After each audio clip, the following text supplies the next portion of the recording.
Take a deep breath, everyone. NVIDIA'S earnings came out and they beat analysts' expectations. That's right. The company reported a record-breaking Q3 with a 62% surge in year-over-year revenue at a staggering $57 billion. That's 22% over the prior quarter. Net profit also jumped 65% year-over-year, hitting $31.9 billion. Everything was ahead of consensus forecasts. All is right in the world. Put those recession fears in your back pocket and carry on toward the breadline because everything is fine. This is fine. It's fine. UNFTR.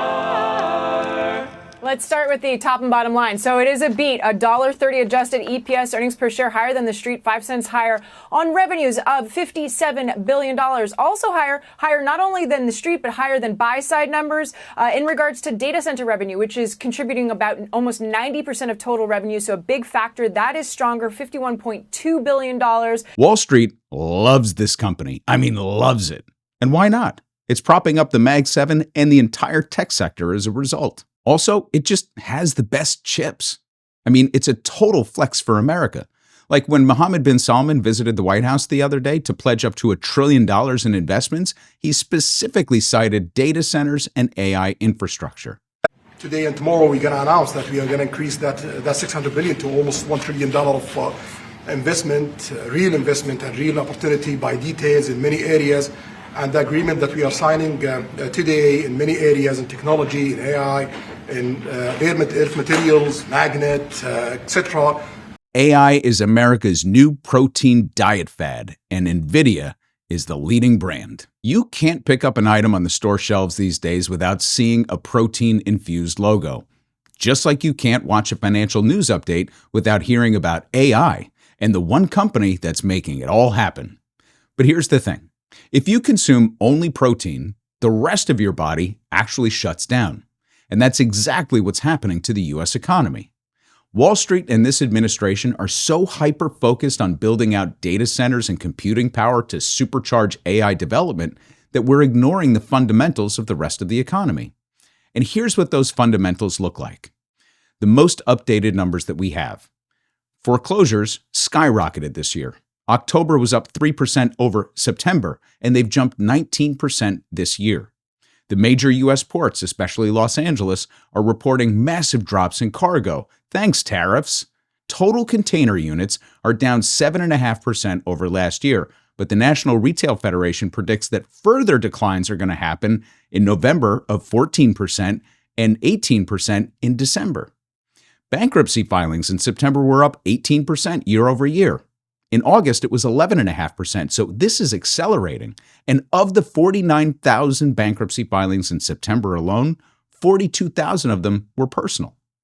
ADP reported 11,000 weekly job losses in October in private sector jobs.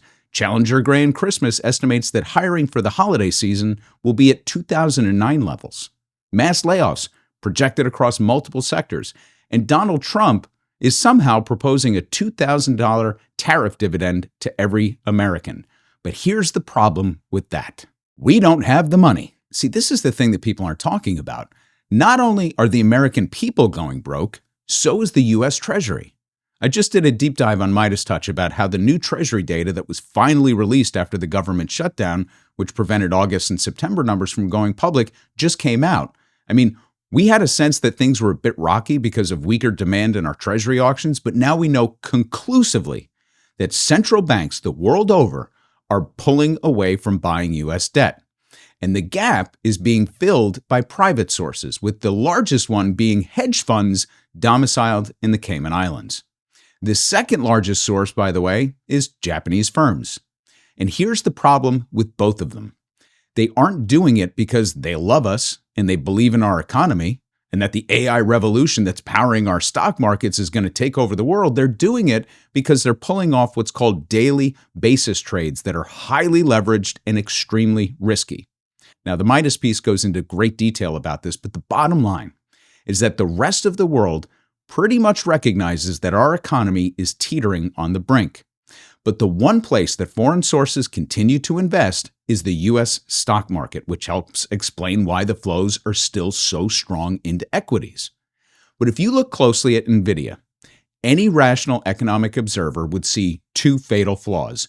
So fatal, in fact, that the better their earnings are, the more fatal they become. The first is the concentration of customers. They still haven't broken out their customer base after the last filing showed that their two top customers comprised 39% of their revenue, referring to them only as customer A and customer B. This kind of concentration risk has only increased with this earnings release. But if we dig further, they say that while this confidentiality remains paramount and within SEC guidelines, they confirm that these customers were OEMs, probably like Foxconn and Quanta, so they're not end users. Translation, their big manufacturing customers are purchasing the chips and selling them to the data centers and the tech companies. And here's the thing about the tech companies. It's all the same names. Amazon, Microsoft, Google, Meta, Oracle, and they're all part of that circular funding loop as well, which we're not even going to get into here. So what this tells us is that the big guys are soaking up all of the compute, and they'll be the ones to absorb all of the benefits of first mover advantage. And the reason they're all too happy to pay the exorbitant prices that NVIDIA commands is because it helps insulate them from startups and competitors. You see, it's unnatural for a company like NVIDIA to have such tremendous margins. It makes no sense, unless you see it as a competitive advantage for their customers. It's like when they passed regulations against cigarette advertising. It was the best thing that happened to the tobacco industry because it made it all but impossible to enter a market because startups had no way to brand themselves. Well, the tech companies that are swimming in cash know that if they keep the chip prices super high and the Trump administration continues to use our computing chips as bargaining chips, they can keep everyone out of the game. The second fatal flaw is that NVIDIA might actually succeed. And what is success? An authentic AI revolution. See, if AI winds up being a bust, only the big tech companies and the investors into the data centers get hurt.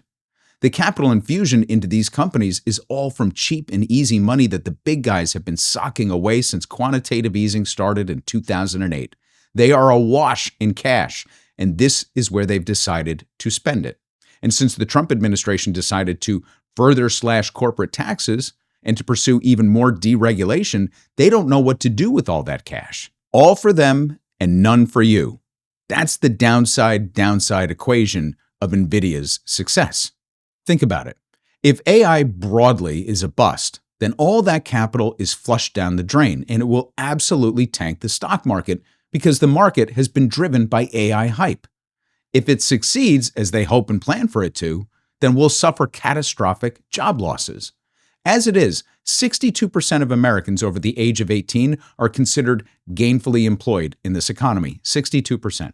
And of that population, some 70 million participate in the gig economy just to make ends meet. That's today's America. Can you imagine what tomorrow's America looks like if they succeed? So I guess it's congrats to all the NVIDIA investors out there. Upside all the way. Warning. Consuming too much protein can have several adverse effects on the body. Excess protein may impose metabolic burdens on the kidneys, bones, and liver. High protein intake, especially from animal sources, generates acid in the body that can lead to calcium loss from bones, increasing the risk of osteoporosis. It also increases the risk of kidney stress or damage. Gastrointestinal issues such as constipation, nausea, and diarrhea are common with excessive protein.